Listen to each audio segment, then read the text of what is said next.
Okay, so we want to talk a little bit about life in the 1950s when you were a kid, the 40s and 50s, Yeah, before cell phones, before before TV. DVDs, TV.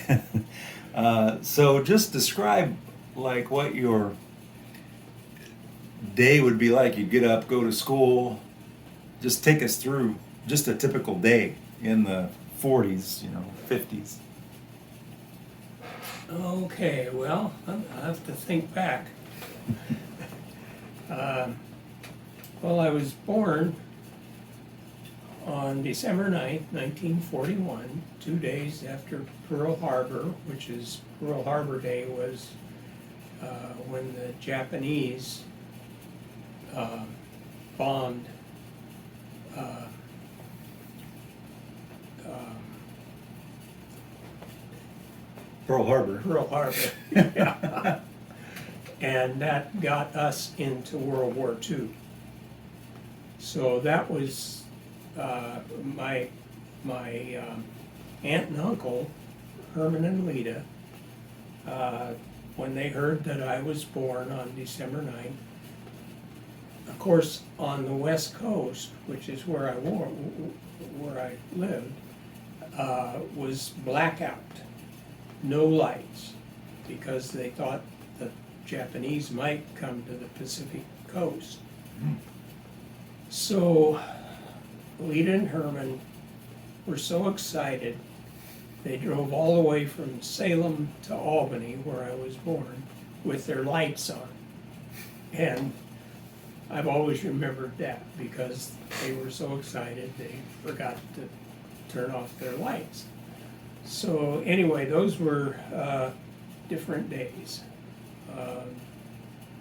Japanese they expected Japanese to come on over into the Pacific coast, but they didn't. So what was that fear like? Because when I was a kid, it was always we had drills where you went into bomb shelters as if anything could shelter you from a nuclear blast. Yeah, right. But that idea, of course, by the time you were old enough to really think about it, was that threat pretty much past, or was there still Yeah. lingering fear of No, not war? much, because the war was over in '45, and I was only 4 years old, so I don't remember anything at that time. The first thing that I can really remember is in the late '40s. I had a sister who was 14 years older than me, and I loved her dearly.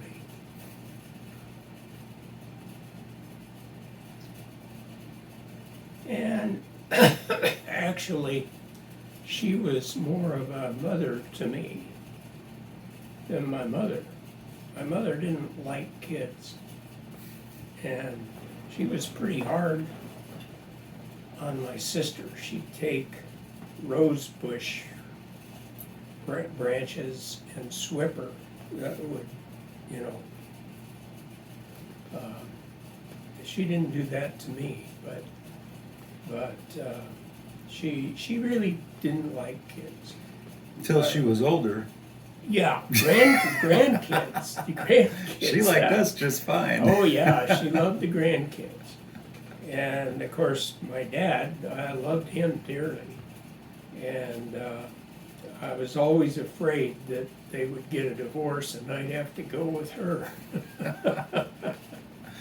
Okay, so take me through your earliest memories of maybe going to elementary school, and what was a day like? Now technology dominates so much of our time.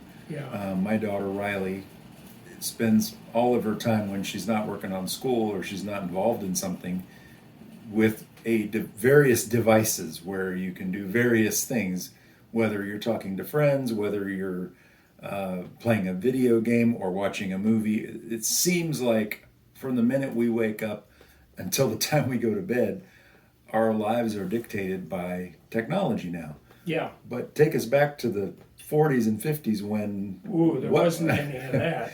No, we didn't have a TV until about 1952. Did you had a phone, right? Oh yeah, yeah. And was it the old It was, yeah, it was on the wall, and you had to bring up the operator and say what number you wanted, and then the operator would connect you. It's so different now with the cell phone. You just, there you go. Yeah. You do everything with a cell phone now. Of course, cell phones weren't even heard of then.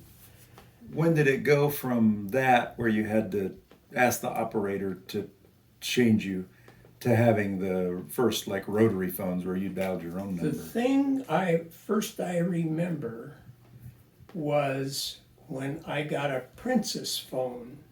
Now this was after I was married the first time. Oh, I'm sure there were different phones before that, but I remember getting a Princess phone. I don't know. I don't even remember what a Princess phone it's a brand name, was. I guess, Princess. Well, it was instead of being up on the wall, because it was always on the wall, and you took the receiver, and with the Princess phone, gosh, it sat on the little stand, and you picked it up and talked. And I remember when we first got the Princess phone, we debated about, should we get that or not? And we finally decided, yeah, okay, yeah, we'll get this Princess phone. And I was already married then, the first time. So, yeah, a lot of things differed during that period of time. After World War II, things became more modernized. But I went to school. I went to my mother sent me to kindergarten, and I cried. And the kindergarten teacher had to call my mother and come get me back, because I don't know, I don't know why, but it was like I didn't know what to do. And so I didn't go to kindergarten after that.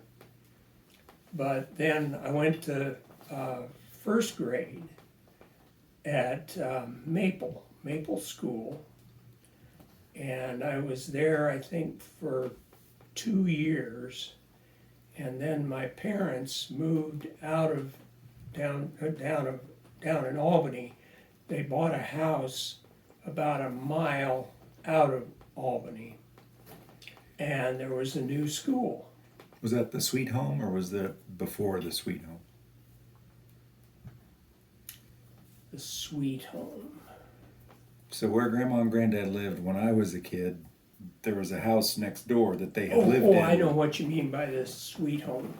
Yeah, that's they built that house out there, and sometimes I would walk to school From that house. from that house. Yeah, and they lived there. Well, I guess pretty much by the time I was out of high school, and then they built a house. Dad had bought another lot behind the Sweet House, and he had a garage, and let me go back. He was a mechanic, and I remember them, he was debating about buying this Texaco service station in downtown Albany, and they decided to go ahead and do that. So then he had mechanical work and everything. And then when they built the house out of town,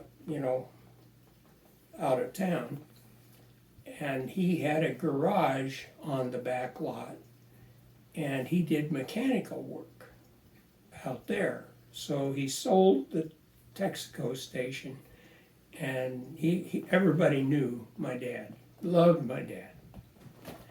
So he had a lot of customers, and he did a lot of mechanical work in that garage.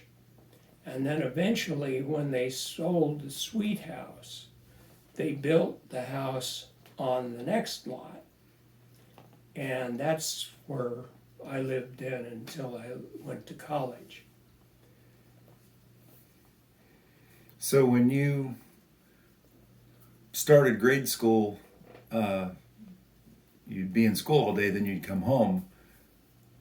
And was there already radio, or was there time before you had the first radio? Yeah, we had radio, and I would listen to the Lone Ranger, and I can see it in my mind right now. I'd sit right there by that radio and listen to the Lone Ranger and whatever programs came on. It seems funny now, but that was pretty entertaining. Pretty entertaining at that time for me. Mm-hmm. So we didn't get a television until I think 1952, and there was nothing on during the day, just a test pattern. And I was so fascinated with that, I would just sit there for hours and just watch that test pattern. Seems funny now. I mean, who would do that now? But, well, the funny thing is that, when I was a kid, TV wasn't an all-day thing.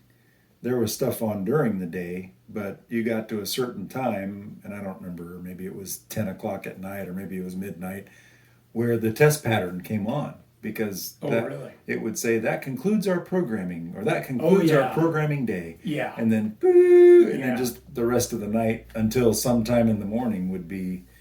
I'm not sure that we're better off with. I don't think there's enough quality programming for round the clock TV, and certainly not news. I did a lot of reading because I didn't have television to distract me for for a lot. So I was a real reader. I loved to read. In fact, I've got books right there, the Hardy Boys,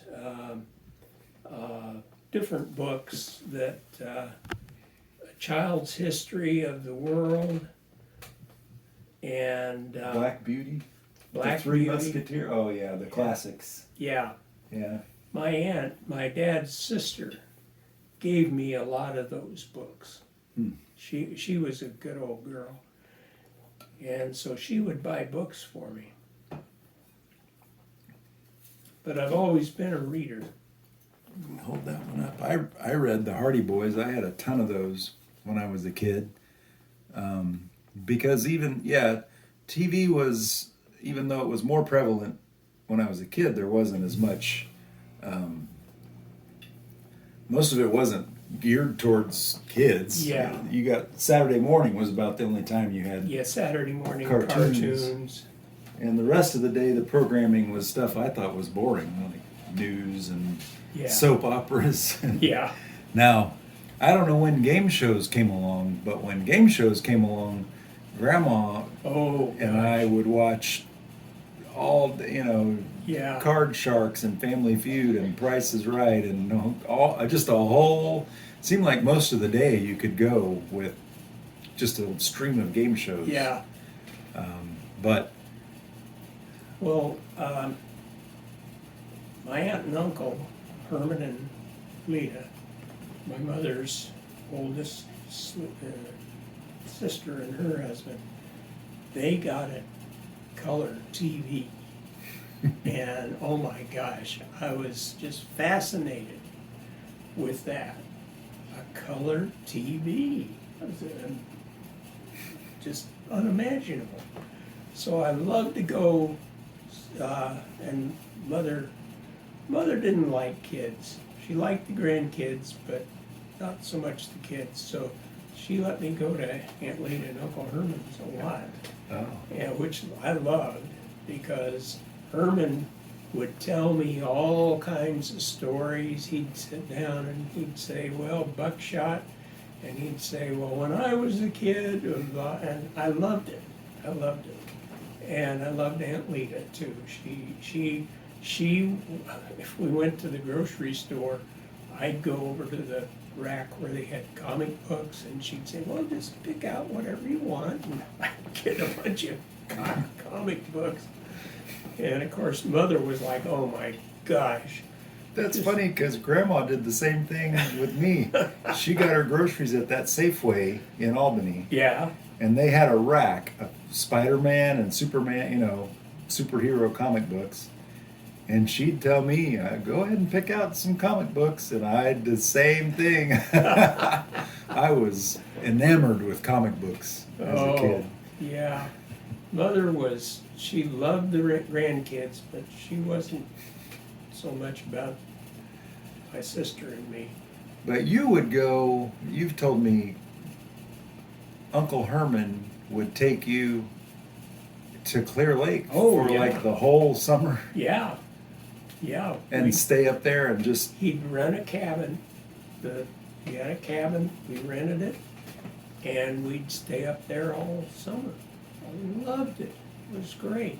We'd come back, to get a shower, because there wasn't any showers or anything at Clear Lake at that time.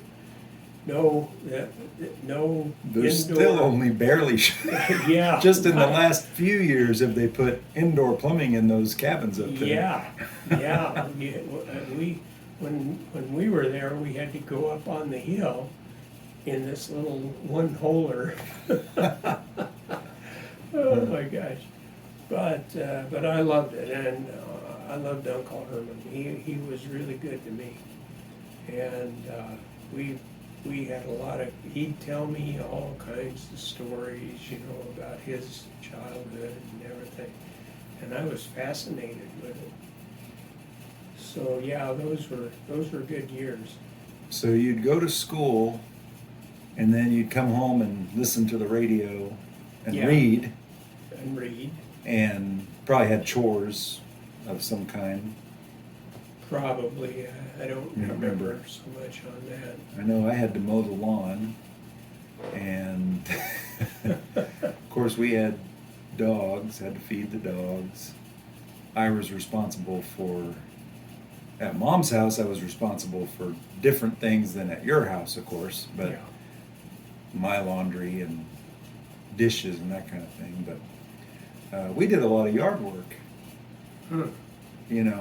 At your house, when you, like on Colony Court, there were a lot of flower beds to be weeded. Oh, yeah, It was beautiful, but of course, you have to maintain it. yeah. So I know, I just think now, where the technology consumes all your time, as a kid, even when I was a kid, what technology did I have? TV, but life didn't revolve around the TV. Yeah, you didn't have a cell phone. The phone, you didn't hardly talk to anybody on the phone, really.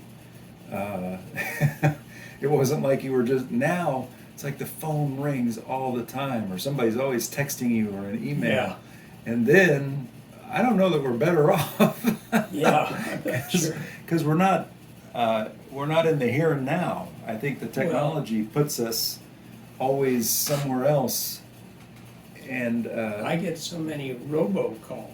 oh yeah, My phone's ringing all the time, and I don't even listen, because I know it was just an advertisement or something. but the idea that you could go for a whole summer up to Clear Lake, where I don't think even now, but when we were up there a couple of years ago, there's no cell phone signal even now No, I'm sure up there is. there, you know. Yeah. To be in such an isolated, incredible, I mean, it's the most beautiful place I've ever been on earth. Just an amazing place, but isolated. The idea that someone would do that now, go spend 3 months isolated from all technology, Oh, gosh. it just seems, on the one hand, it seems like, oh, can I please just sign me up? Let's go. Yeah. You know, but then when you think about just in the last 20 years, the way we've become so dependent upon technology. Oh, yeah. So, comic books and how long was the school year back then? Ours in Texas now is 187 days. So, you know, Well, the theory is that the more days you spend in school, the more the kids will learn, although none of the data backs that up. But how much of the year were you in school and how much were you? from September until the end of May or maybe part of June, we were in school. And you had probably a couple weeks at Christmas and Yeah. maybe spring break. Did you have? I don't remember now if we had a spring break or Hmm. not. Not in my earlier years. We might have, later on. But yeah, things are a lot different now. Thank goodness. I mean, in a good way, but in another way, it's not so good. Yeah. So what was when you got your first TV? You said that was 1952. 52. So you'd have been 11, right around. Uncle Bill worked at an appliance store, Hmm. and he got the TV for us. I mean, Dad probably paid it, but and I was so fascinated with TV, with that test pattern. It was. So what was the first? Do you remember the first thing you watched when the TV came? No, I don't remember. Probably the Lone Ranger. Or anything. I know I listened to on the radio to the Lone Ranger. I don't remember. Oh, I know. One of the programs that came on was Mr. Moon, and it was a kids program out of Portland, and I watched that. Mr. Moon. Mr. Moon. I don't know who the guy was, but he had a moon-like head that he had on, and I watched that. Did you watch? I love to watch the old 50s TV shows. I like to see the way people dressed and the cars and the way the cities looked. Oh, yeah. And so I'm guessing you probably watched the old George Reeves Superman Oh, yes. and Perry Mason Yeah. Perry Mason. and the Lone Ranger. That Lone Ranger. Clayton Moore, I think, was the first Yeah. Mm-hmm. Lone Ranger. And even now, I got the whole DVD set. Of course, you got me most of them, Perry Mason, to just watch, the things we take for granted now that they didn't have then. Yeah. And yet they were perfectly happy, Oh, you yeah. don't know Well, what you you don't know any have. difference. Yeah. So was there a limit to how much TV you could watch, or was it limited by the fact that there just wasn't? Yeah. Yeah. Did your parents just let you watch however much? Pretty much, yeah. Hmm. Yeah. Dad especially. I mean, Dad was a good old guy. Were there shows that they liked to watch, or was it sort of like, that's for Roger to... I don't remember what they would watch. I don't remember what kind of programs were on back then. I mean, I know they liked to watch TV, but I don't remember what kind of programs were on. Quite a change. So where we now have video games and cell phones and email and text messaging and streaming all kinds of Oh my gosh, yeah. things that would never even occurred of Right. to me, that we would ever have that kind of thing. And it's kind of gradual, they come out with something more and then something more. And then you kind of forget that you didn't always have that. Was there more because you had fewer outlets in terms of different, everybody's kind of getting the same information, it seems like you're going to read the newspaper Yeah. and you're going to watch, was it Walter Cronkite, you're going to watch some like the primary news. Now we have a lot of division between people because there's different people are targeted by different got Fox News and MSNBC CNN and they've all got different. Some of it's just spin and some of it's alternate facts. Was there less disagreement between people back then, or were there other ways they found to? Well, probably. I'm not aware so much of that as I am now. But it was just different. It's hard to describe because we have so many things now that we didn't have. Mm-hmm. And of course, that's what my parents thought too, because they didn't used to have television, they didn't have radio. Right? Oh gosh, I can't even imagine. And a car. My dad could take a car apart and put it back together, a little Model T or whatever. Mm-hmm. And of course, now he wouldn't even try to do that. There's a Twilight Zone episode, which was another show that would have been when you were a kid. That was, I think, started in the late 50s. Yeah, I love Twilight Zone. There's an episode where a guy is going back to his hometown, taking a break from work to go back to his hometown, and he stops at a gas station along the way where they serve, there's a fountain, a soda fountain, and it had been there when he was a kid, and you figure out that when he walks in there, time goes back to when he was a kid, because he goes in and the guy at the counter is like, "Oh, a nickel for the 3-scoop ice cream sundae," and of course the guy's like, "Oh, I thought they were 35 cents now, still a nickel, huh?" Because he's gone back. And then he goes into town and meets himself as a kid and figures out, oh my gosh, goes to his house where he grew up and there's his parents. He has gone back to when he was a kid in that way that Twilight Zone could just do things. And I've often thought how neat it would be to go back, but what would you say to yourself if you bumped into yourself as a kid in downtown Albany or on the playground in Albany? What would you say to yourself? Or would you just not say anything because there's no way? I wouldn't be able to communicate hardly. Yeah. Yeah, it'd be interesting. Interesting. Yeah. But things gradually progress, and you kind of forget. It isn't like, oh my gosh, we got this. Mm-hmm. Now, TV, that kind of was, but even TV wasn't all that much. But I loved listening to the radio, the Lone Ranger and all those.